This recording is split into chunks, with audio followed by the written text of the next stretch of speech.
용서의 능력은 믿음과 순종에서 시작됩니다. 누가복음 17장 1절에서 10절 말씀입니다. 사랑하는 여러분, 우리 삶에서 가장 어렵지만 반드시 실천해야 할 일이 있다면 용서일 것입니다. 상처받은 마음을 안고 또다시 누군가를 품는다는 건 말처럼 쉽지 않습니다.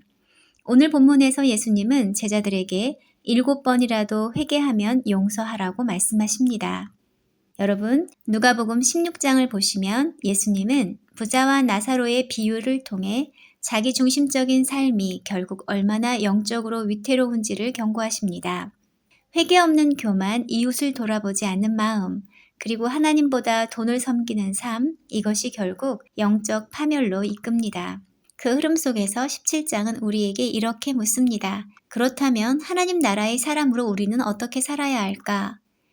그 첫 번째 대답이 바로 용서입니다. 본문을 함께 읽어보겠습니다. 예수께서 제자들에게 말씀하셨다.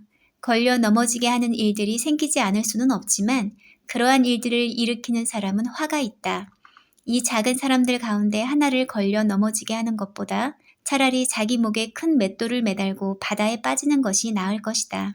너희는 스스로 조심하여라. 믿음의 형제가 죄를 짓거든 꾸짖고 회개하거든 용서하여 주어라. 그가 내게 하루에 7번 죄를 짓고 7번 내게 돌아와서 회개하오 하면 너는 용서해 주어야 한다. 사도들이 주님께 말하였다. 우리에게 믿음을 더하여 주십시오. 주님께서 말씀하셨다.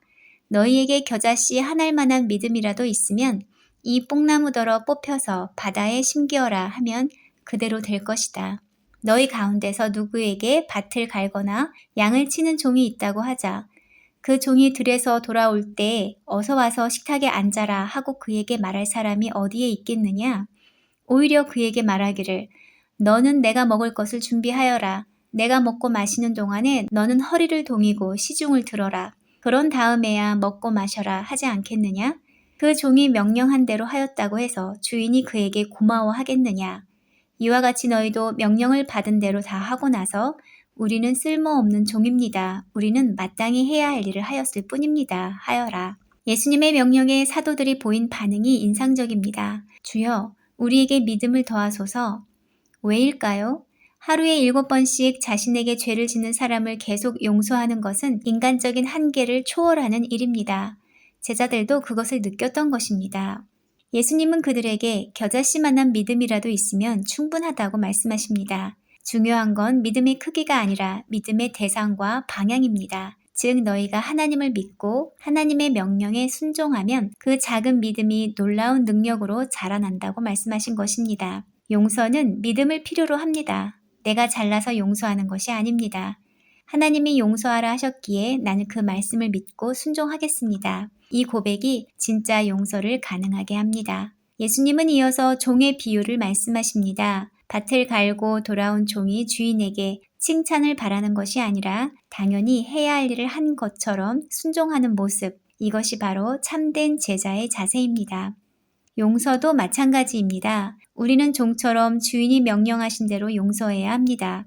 내 감정이 해결될 때까지 기다리는 것이 아니라 나는 마땅히 해야 할 일을 합니다. 라는 겸손한 순종의 태도로 용서를 실천해야 합니다. 이 종의 비유는 우리에게 한 가지 진리를 일깨워 줍니다. 순종이 용서를 가능하게 한다는 것입니다. 하나님의 명령 앞에 왜요?를 묻는 것이 아니라 예, 주님, 제가 하겠습니다. 라고 응답할 때 용서할 수 있는 힘이 믿음 안에서 흘러나오는 것입니다. 사랑하는 여러분, 하나님께서는 우리에게 끝없는 용서를 명령하십니다. 하지만 그 명령은 억지가 아닙니다. 믿음으로 시작하고 순종으로 실천하는 사랑의 길입니다. 우리가 용서할 수 있는 이유는 하나님이 우리를 먼저 용서하셨기 때문이고 우리가 종처럼 순종할 때 그 말씀 안에 능력이 있기 때문입니다. 누가복음 16장에서처럼 자기 중심적인 삶은 영적 파멸로 이어지지만 17장에서 예수님은 우리에게 겸손, 믿음, 순종으로 살아가라고 하십니다. 그리고 그렇게 살 때 내 안에 없던 용서의 힘이 생기게 됩니다. 함께 기도하겠습니다. 하나님, 오늘 본문을 보면서 나는 정말 말씀에 순종하여 용서하고 있는가? 라는 질문을 하게 됩니다. 그리고 혹시 아직도 내 힘으로 용서하려다 지쳐있지 않은지 생각해 봅니다. 저에게 용서할 힘과 순종의 마음을 허락해 주세요. 오늘 내가 믿음으로 순종해야 할 용서의 대상은 누구인지 명확히 알게 하시고 용서하는 사람이 되게 해주세요. 예수님의 이름으로 기도합니다. 아멘.